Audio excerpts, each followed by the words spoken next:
So I'm going to show you what to look for when you're looking for an early Pleasant Company American Girl doll.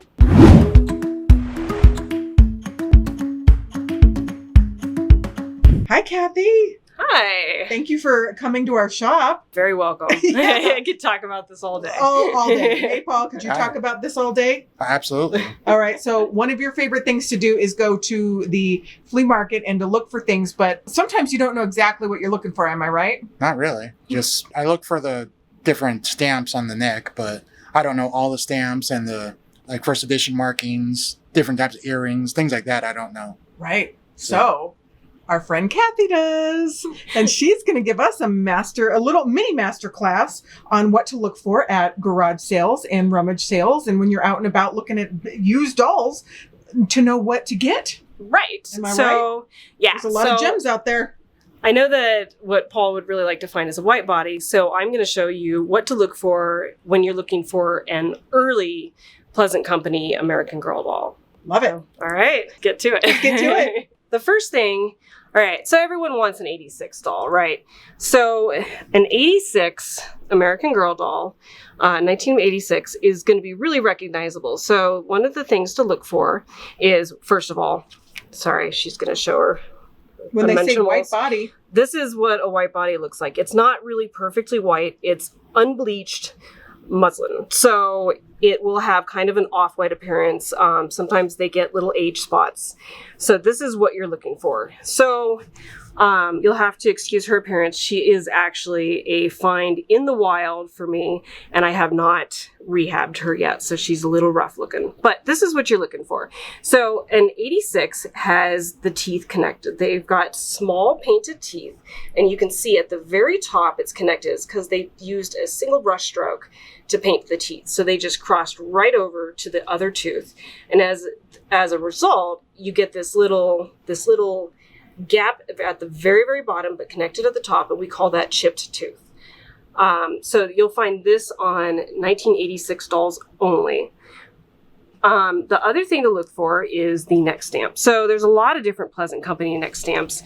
In a very early doll, they're going to be handwritten or look handwritten. And in a very, very early doll, they will be arched like this. So 1986 and 1987 and a little bit into 1988 will have an arched stamp. And then if you compare that to, say, a little bit later, you can see it still has the handwritten look. This is early 90s. It still has the handwritten look, but it's a much straighter stamp. And it's all in one line with the copyright symbol. Now, in the early 90s, they ended up changing a little bit so that the copyright symbol was above the PL in Pleasant Company. If you see this stamp, it's no earlier than 91. So that's the basics of the early neck stamps. When you get a little bit later, you get stamps like this one on Kit. This is early 2000s. It looks very similar because it does have that kind of handwritten look. It's much, much smaller. It's all in one line. It has that really rigid border around it. This is an early to mid 2000s stamp. About 96, they switched to this stamp, which has a much more regular appearance. It no longer looks handwritten. It has more of a typeface look to it. This is 95 and on.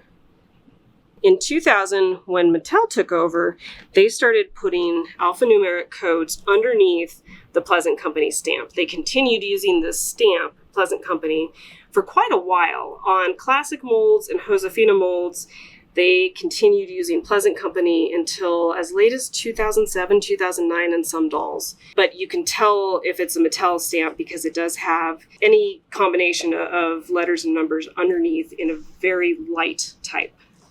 Now, the other thing to look for is Addie stamps. Now, Addie came out in 1993, and she does have a very handwritten looking stamp. Early Addies, up until about 1996, will always have the 148/16 underneath. This is not the same as the Mattel stamp that has letters and numbers underneath. This is totally just an Addie thing. They switched it in about 96, 97, and then would just have just the Pleasant Company with no numbers underneath. So the last thing to look for in neck stamps is Josefina neck stamps.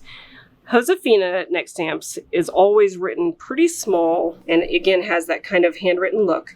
If it is a first edition Josefina, it'll always have that one in a circle. And I want to mention this because people often get confused about Kaya. Kaya always says Pleasant Company. She's not Pleasant Company. She was released in 2002, long after the Mattel takeover, but she always says Pleasant Company 2002 on the back. And it's just because the development of this doll started while the company was still called Pleasant Company. But they used this stamp because, you know, it takes a while for plastic molds to wear out. They used this stamp until very, very recently. They finally started in the last couple of years switching over to American Girl stamped Kaya molds, which means that you can even find Logan, who is Tenny's friend and band member, and use the Kaya mold. You can find Logan with a Pleasant Company stamp. All right. So is that it for neck marks? That's it for neck marks. And then I want to point out a couple of little things of what to look for in early dolls besides the neck stamps. One of the things that we look for dating dolls is the color of the cups. So when I talk about the cups, I'm talking about the body cup right here that the leg socket goes into. These we call salmon. They're the very earliest. And you get to later white body dolls and they have a slightly different color cup. They switched over in like 88, 89 and see this is almost like semi-translucent. You can totally see the difference. That's so interesting. Yeah. Another thing that we look for when we're dating dolls is the color of the face paint. So here we have an 87 Dreamer Molly, and actually Dreamer Eyes is something else I'll talk about in just a second here. And here we have like a 91-ish white body Molly. And you can see the face paint's way different in color. So the very early ones have more of a pink color, and then they switch to more of a peach color like 89, 90, and then into 91. And then it goes back to a more pink color in the early 90s. In about the mid 90s, you get the very natural look of almost no face paint. And that only lasted for a couple of years, like 95, 96, and then they went back to pink again. And I mentioned Dreamer Eyes. So if you look at the difference between these two Mollies, you can probably see the camera's having a hard time getting them both looking at the same time. If you have a dreamer and a non-dreamer in the picture, they're never both going to look at the camera because dreamers do look up. And it's totally because if you look at their eyes, you can see that the iris on the dreamer is actually smaller. So that's what causes them to look up. Some people think that has to do with the white underneath the iris, but it's actually the size of the iris. So that's what that means. That's the difference. Mm-hmm. They made Dreamer Eyes only in 1987 on Molly and Kirsten. Here, I have a Kirsten Dreamer too we can show off. So they're not looking like way up, but it's just kind of an upward glance. Yep, which is why we called them. And the term dreamer is totally coined by the collector community, just because they seem like they're kind of dreaming. They're daydreaming. They're thinking about what they'd rather be doing right now. And then one more thing that I think is important to mention with early Kirsten. In the early 90s, they started making her wig what we call tinsel, which means it sparkles. So this is an early 90s tan body Kirsten. You see that sparkle, Paul? I do. Yeah. Yeah, she's a nice find for sure. Very subtle, but it's definitely there. Yep. And that's just on Kirsten. So I think other things I should mention, Samantha is, I could have brought half a dozen Samanthas and I wouldn't have gotten all of the changes from year to year. Samantha has brown eyes, but they differ very much. So it's like a printed decal on the backside of the eye instead of paint. And the decal can change from year to year to year. So 1986 Samanthas have amber eyes, what we call amber eyes. It's a very, very light brown. This is not amber. This is more of a chocolate brown. She's probably like 89. And then Samantha also has what we call spider lashes in these early years, where they're very stiff lashes. And they have a different. They have a more separated look to them than the other girls. So eyelashes are fun. One other thing to know about Samantha's eyes is that, and here we've got, this is the decal that they switched to in around 95, mid-90s, and then they had a very similar decal into the Mattel years, and she still has it now. But there's a lot of Samantha lookalikes out there, and the easy way to tell them apart is that she does not have the decal eyes. She has what we call pinwheel eyes, which is just where the back is painted. Okay, so this is pinwheel. This is painted? Yep, it's reverse painted on the Hand inside painted? of the eye. I don't know if they hand painted them or not. They probably did in the early years. Okay. But And then let's see if we can get the decal is a print. It's just a printed sticker on the inside of the eye.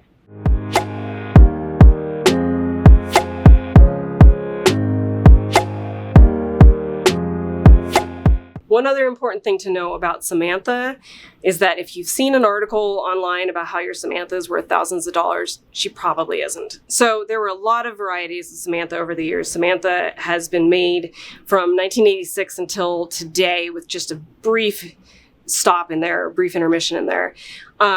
These, none of my Samanthas here are worth that amount of money. But if you see a Samantha, a 1986 Samantha, like we talked about with the paint, the connected teeth, and amber eyes, these are not amber eyes, these are more the chocolate brown. But if you saw one with amber eyes, that doll could be worth upwards of $1,900, $2,000. And if you found a signed one, so Pleasant Company numbered and signed dolls, when they are signed, it'll be right here across their stomach. If you find a signed one, that doll could be worth $3,000 to $4,000, depending on its condition. But most Samanthas are not worth that much. Samantha was very common, and Samantha's like this one. This is a beautiful Samantha. She's gorgeous. She's got great face coloring. She's mid-90s, but she's probably worth in her box maybe $130 to $150, and that's on the high end. Most Samanthas you see are not going to be worth that much because they're not in as beautiful condition as this one. This one's actually very, very nice. She has her original set in her hair. It's never been out. She is beautiful. Is this one of the ones you got at the shop, Paul? Yeah, this is one of Paul's dolls. Hope that was helpful. It's good to dispel some of the misinformation that is out there about American Girl dolls. One thing to look for with Josefina, in 97 and 98, there were some glam lash dolls, what we call glam lash. So this is the traditional glam lash. She has a 98 glam lash, and you can see she looks like she is ready to go out on the town. It's very different from Josefina's typical flat lashes. It has a nice gentle curve, and this is only on 98 dolls, so they won't have a body tag.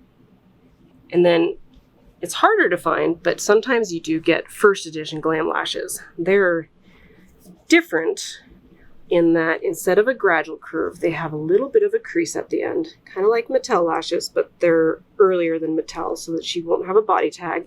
And these dolls always have that one in a circle. So that's a basic rundown of what to look for when you're looking for an early Pleasant Company American Girl doll at the flea market or at garage sales. All right. Did you learn something, Paul? I did. Yeah? What are we going to be looking for? All that. All that. All that. Good. All right. The other thing I want to tell you about is how to identify harder to find American Girl dolls, because it's not all about the early dolls. Some of the collectors' dolls are actually very difficult to find dolls. One of the things that makes dolls hard to find is when they're only available for a couple of years. And a great example is the original number 6. So originally when the Girl of Today line came out, the number 6 doll looks like this.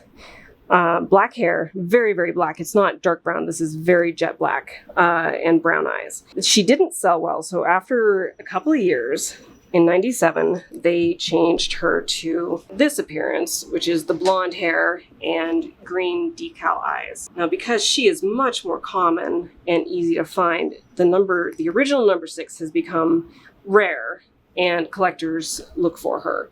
Recently, I've seen her sell as high as $1,500. Wow.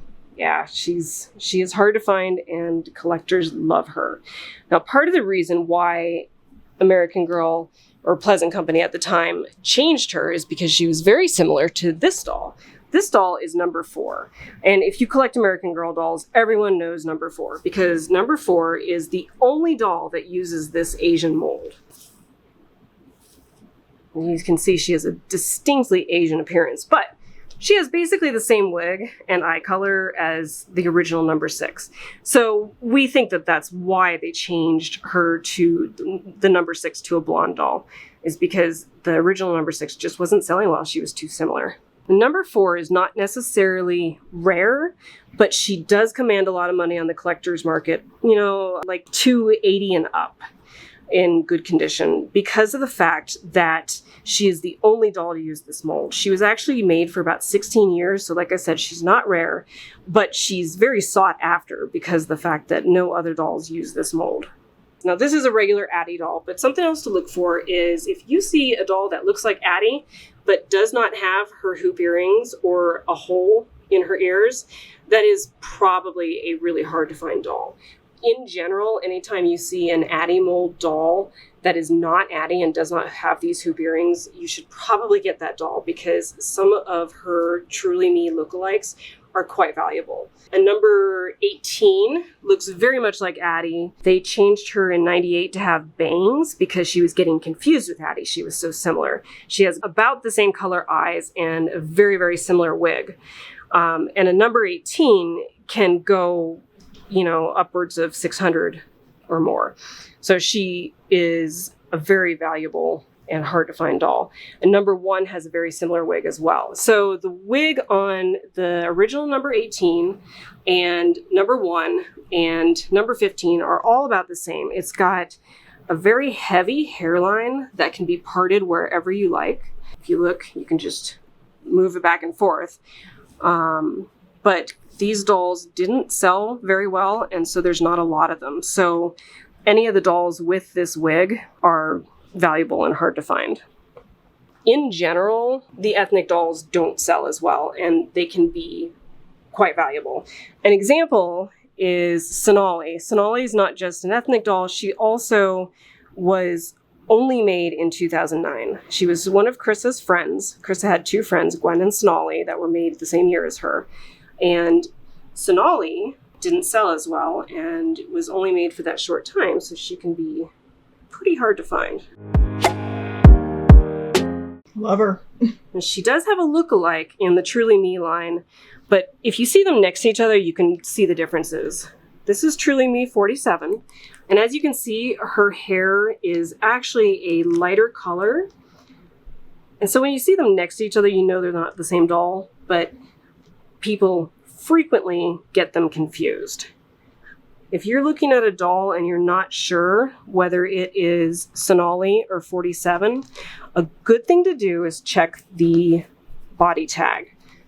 So Sonali will always have a tag like this that has a second tag with only 4 numbers on it. No letters, just 4 numbers.